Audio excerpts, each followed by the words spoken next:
On 9th of September 2025, France collapsed, not with bullets but with numbers. 194 against 354 for. A prime minister fell, a government dissolved, and an empire that once redrew Africa's borders could no longer draw its own budget line. The irony is brutal. For decades, Paris lectured others about instability. Mali, Burkina Faso, Niger, all were told that their turbulence proved weakness. Yet in the polished halls of the National Assembly, France revealed its own fragility. Prime Minister François Bou became the fourth leader in a year to fall under the weight of debt, austerity, and denial. Behind the figures lay a deeper fracture, a nation unable to command itself while still pretending to command the world. But this is not only a story of French decline. It is also the story of Africa's rise, a continent that no longer bows to Paris, a continent charting its own path. The fall of a government in Paris is the mirror of a new dawn in Ouagadougou, Bamako, and Niamey. Do not look away. What comes next may change how we read the map. Subscribe, stay with us, and walk with this story. On the 9th of September 2025, the veneer of French stability cracked wide open. Inside the chamber of the National Assembly, the numbers told a story more damning than any speech. 194 lawmakers voted against, 354 refused to support. The budget, worth 44 billion euros in cuts, fell to pieces. And with it, Prime Minister François Bou was forced to tender his resignation. The headlines described it as a budgetary failure, a mere technical defeat. Yet behind the sterile numbers lay something far more corrosive, the slow erosion of the French Republic's claim to permanence. France once paraded itself as the model of democracy, the steady hand in a world of turbulence. But Bou was not the first prime minister to fall. He was the fourth in barely a year, the fifth since 2023. France was no longer a steady hand. It was a carousel spinning too fast, dizzying to watch and leading nowhere. This carousel was powered by deeper currents. Debt had ballooned to 114% of GDP, a figure that symbolized not just fiscal imbalance, but political paralysis. The deficit was double the European Union's limit, turning Brussels from an ally into an auditor. The French state staggered from one prime minister to another, but each man was merely a new rider on a ride that spun in circles. Austerity became the bitter medicine prescribed again and again, but the patient only grew weaker. Bou's 44 billion euros in cuts promised discipline, but delivered despair. Pensions were frozen, taxes tightened, public services hollowed. Instead of restoring faith, the measures deepened suspicion that the government was asking its citizens to sacrifice not for the nation's survival, but for the illusion of grandeur abroad. France's elites tried to frame Bou's fall as part of the democratic process. Governments rise, governments fall, but the frequency of collapse betrayed the fragility of the system itself. What was once presented as turnover now looked like dysfunction. A republic that mocked African nations for leadership changes now found itself unable to keep a leader beyond a single budget season. Symbols matter. The French state, long fond of pointing to Bamako or Ouagadougou as examples of instability, now stared into its own reflection. The collapse was not just a matter of euros and percentages. It was a fracture in the very myth that France told about itself. The myth of stability, the myth of guidance, the myth of endurance. The irony deepened when measured against history. For over a century, France drew lines across Africa, deciding who ruled and who bowed. Those borders were meant to symbolize control. But in 2025, the same France could not draw a budget line within its own parliament. It was as if history had inverted the roles. The empire now exposed as fragile, the former subjects rising with steadier hands. And so the collapse of François Bou was more than parliamentary arithmetic. It was the inevitable snap of a system strained to breaking point, a moment where appearances could no longer conceal decay. The fall echoed far beyond the chamber of the assembly. It became a symbol carried through headlines, protests, and international capitals. Yet this collapse did not exist in isolation. Its roots stretched outward into a world where France's authority was shrinking and its relevance questioned. The National Assembly's vote was only the surface fracture of a deeper continental shift. But this collapse was not born in Paris alone. Its echoes began far from the Seine. The fall of François Bou's government did not remain locked within the marble walls of the National Assembly. It spilled outward, first into headlines, then into the boulevards, and finally into the consciousness of a nation. What had been whispered in political circles became shouted in the streets. France, the supposed bastion of stability, was in freefall. Protests surged across Paris, Marseille, Lyon. What began as frustration with pensions and austerity ignited into a firestorm of discontent. Workers refused to bear the costs of a government that spoke of grandeur abroad while delivering decline at home. Transport ground to a halt. Schools stood empty as teachers marched. Hospitals slowed as health workers carried placards instead of instruments. The very arteries of the nation clogged with resistance. The images were unmistakable. Tear gas curling above historic boulevards. Riot police clashing with demonstrators. Streets once reserved for parades of power, now filled with citizens chanting for dignity. For years, France had dispatched troops to Bamako or Niamey in the name of stability. Now it could not even stabilize its own capital. To African observers, the irony was delicious. The former colonizer looked like the caricature it had once painted of others. Media across the globe amplified this contradiction. In African capitals, commentators noted the hypocrisy. When Mali or Burkina Faso changed leadership under duress, Paris condemned instability. Yet when Paris itself toppled prime ministers like dominoes, the establishment called it democratic turnover. The double standard no longer convinced anyone. What France once claimed as superiority now looked like self-deception. The symbolism grew sharper when Macron spoke. He attempted to cast the collapse as an opportunity for renewal, insisting France remained a global power. He used words like redeployment, restructuring, and resilience. But to ordinary citizens, these words sounded hollow. What they saw was a government crumbling, their wages shrinking, and their future dimming. Macron promised discipline, but the streets saw denial. He promised relevance abroad, but the citizens felt irrelevance at home. Internationally, the cracks were equally visible. Allies in Brussels, already wary of French deficits, watched with concern. In Washington, strategists questioned how much longer France could play the role of Europe's military spear. In the Sahel, leaders who had expelled French forces smiled at the irony. The very state that claimed to be the teacher of democracy was now failing its own exam. The climax of this crisis was not a single march or a single speech. It was the convergence of two collapsing illusions. The illusion that Paris commanded obedience abroad, and the illusion that it commanded confidence at home. When both illusions shattered, what remained was fragility exposed for all to see. And so, as police clashed with protesters in the Place de la République, the questions grew heavier. Could France still pretend to lecture others about democracy? Could Macron still claim his nation was the steady hand in Europe? Or had the Republic become the very embodiment of what it once mocked? Fragile, divided, restless. The world was watching. And Africa, once lectured, now stood as the silent witness to Paris's unraveling. If Paris itself trembles, how can its voice carry weight in Bamako or Ouagadougou? When a government falls in the chamber, the tremor does not stop at the threshold of the assembly. It ripples outward, unsettling homes, workplaces, and the fragile contract between citizens and state. The fall of François Bou was not just a technical affair of votes and budgets. It was a rupture that ordinary French citizens could feel in their wallets, in their pensions, in their very sense of belonging. The 44 billion euros of proposed cuts had already struck a raw nerve. Families worried about frozen pensions, workers feared new taxes, and public services braced for another round of austerity. When the budget collapsed, the pain did not disappear. Instead, it transformed into anger. Anger at a political class that asked for sacrifices without offering stability in return. Every demonstration became more than a protest about wages or pensions. It became a referendum on the government's legitimacy.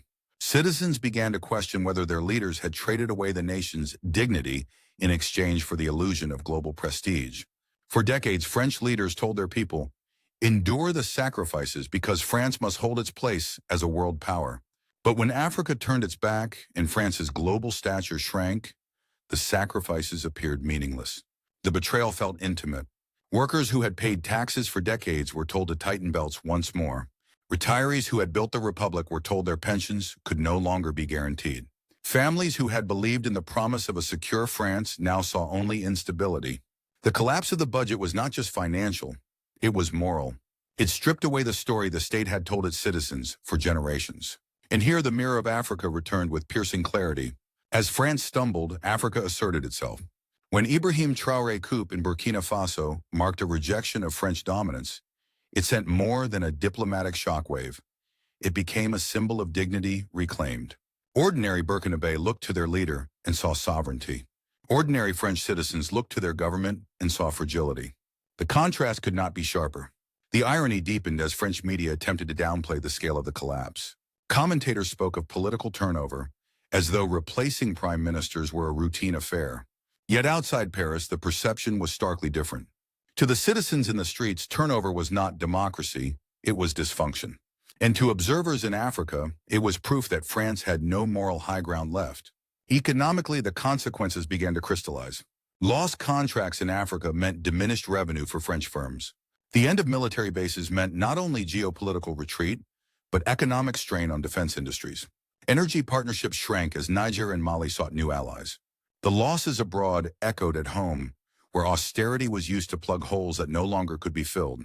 The political consequences were equally corrosive. Macron's credibility weakened further with each protest, each resignation, each vote of no confidence. His promises of European leadership rang hollow in the face of domestic paralysis. Trust in institutions withered. The Republic felt less like a beacon and more like a flickering candle in a storm. The irony of history was merciless. France once justified its dominance in Africa as a stabilizing force, claiming it brought order to fragile states. Now, with its own house collapsing, the question turned inward. Who stabilizes France? If the Republic cannot guarantee confidence in its own assembly or peace in its own streets, what right does it have to play the guardian abroad? The collapse of François Bau's government became more than an episode in parliamentary politics. It was a turning point in the social contract, a moment when the French people began to see the illusions unravel. The cost of empire without substance, of sacrifice without reward, became unbearable. And in that recognition lay the seed of something deeper, a reckoning. Yet the deeper wound was not at home. It was in the mirrors Africa held up to France. While France wrestled with protests and resignations at home, the world beyond its borders was already drawing conclusions. In the African Sahel, the collapse of François Bau was not seen as an isolated incident, but as the inevitable consequence of a wider unraveling, the disintegration of France's authority abroad. In Bamako, Ouagadougou, and Niamey, leaders who had expelled French troops in recent years watched with quiet satisfaction. Their rejection of Paris was no longer framed as rash or destabilizing. It was now validated by events in France itself. The narrative had flipped. Once Paris pointed to coups in Africa as evidence of disorder. Now Africa pointed back to France, saying, "Your carousel of prime ministers is no less chaotic." The alliance of Sahel states, forged by Mali, Burkina Faso, and Niger, became a symbol of this new order. Far from collapsing into a void, these nations began building alternative partnerships, with Russia, with China, and with each other. Where France once supplied troops, Moscow offered advisors. Where French aid once dictated terms, Beijing offered loans and infrastructure. The departure of France did not weaken these states. It created the conditions for their sovereignty to grow. The symbolism of the Burkina Faso Revolution resonated beyond West Africa. For decades, Paris claimed that its influence in the region was the foundation of its global power. Now the reverse was true. Africa's rejection was exposing France's fragility. Each embassy closure, each torn defense pact, each canceled contract stripped another layer from Paris's image of global relevance. Elsewhere, international actors recalibrated. In Brussels, European Union officials viewed France's instability with unease. A partner long considered a pillar of the bloc now looked more like a liability. In Washington, analysts began questioning whether France could still serve as a reliable anchor in NATO's southern flank. In Addis Ababa, the African Union welcomed signs of regional self-reliance, even if it meant the erosion of Western influence. The contrast was striking. On one side, France clung to illusions of grandeur, describing its retreat as redeployment and its defeats as restructuring. On the other side, Africa was no longer waiting for validation. It was forging its own future. The old order in which Paris dictated and Africa obeyed was over. The international perspective made one truth unavoidable. France's collapse at home was inseparable from its collapse abroad. And in that dual decline lay the shape of a new world, one in which Paris was no longer the center and Africa no longer the periphery. And as new alliances rose in the Sahel, Paris faced the question it had long feared. Is the empire over? Every collapse leaves behind a choice: to rebuild on the same broken foundations or to lay new stones for a different road. For France, the options are narrowing. The fall of François Bau, the paralysis of the assembly, the endless carousel of leaders. These are not symptoms that can be plastered over. They are signs of a republic shrinking into itself. At best, France may re-emerge as a mid-tier European power, relevant in Brussels but irrelevant beyond. The age of Paris dictating to others is gone. But while France struggles to hold its own ground, Africa is laying new foundations. The Sahel is no longer defined by dependency. New gold refineries in Burkina Faso are transforming raw ore into value within national borders. Niger's rejection of the Francophonie was not a tantrum, but a deliberate assertion of sovereignty. Mali is investing in national projects that once would have been blocked or controlled by Paris. What once looked like fracture now looks like formation. The symbolism is profound. For centuries, France claimed to be the architect of Africa's future. Now Africa is building its own architecture, brick by brick, pipeline by pipeline, alliance by alliance. Where Paris sees loss, Africa sees opportunity. Where France cuts pensions, Africa invests in infrastructure. The contrast is not only political, it is existential. And yet history is never finished. The future of this relationship remains unsettled. Will France find humility and reimagine itself as a partner rather than a master? Or will it cling to illusions, retreating further into denial? Will Africa consolidate its sovereignty into lasting stability? Or will new challenges test the unity of its emerging alliances? The road ahead is not paved with certainty, but with choices. Choices that will decide whether the 21st century remembers France as a fading shadow and Africa as a continent finally standing tall on its own soil. And that leads us to the final question: who truly needs whom? The fall of François Bou in September 2025 will not be remembered as a mere budgetary failure. It will be remembered as the moment when the illusions of French grandeur collapsed under their own weight. For too long, Paris balanced its domestic legitimacy on the image of dominance abroad. But when Africa turned the page, the facade crumbled. France discovered that it could no longer command confidence at home once it had lost obedience abroad. Across the Sahel, a new chapter is being written. The Burkina Faso Revolution, like the movements in Mali and Niger, is not only about rejecting an old power, it is about embracing a new horizon. These nations are no longer measured by what Paris allows, but by what they build with their own hands. Refineries, trade corridors, new alliances. These are the bricks of sovereignty laid one by one. For France, the humiliation lies not only in retreat, but in exposure. The republic that once posed as the teacher now stands as the student, learning from the very nations it once mocked. The irony is bitter, but the lesson is clear. Power without dignity is sand, and sand cannot stand against the tide. When historians look back, they will see in this moment the mirror of Africa's defiance.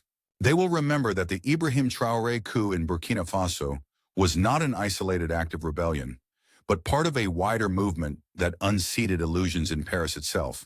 They will recall that while France toppled prime ministers, Africa stood taller, steadier, and more sovereign. They will write that the Ibrahim Traoré coup marked not just a change of leadership, but a turning of the century's tide. And so the question remains: if Africa no longer needs Paris, what future awaits France without Africa? If this resonates with your sense of history and justice, do not leave. Subscribe, share, and walk with us as we continue to tell the stories that matter.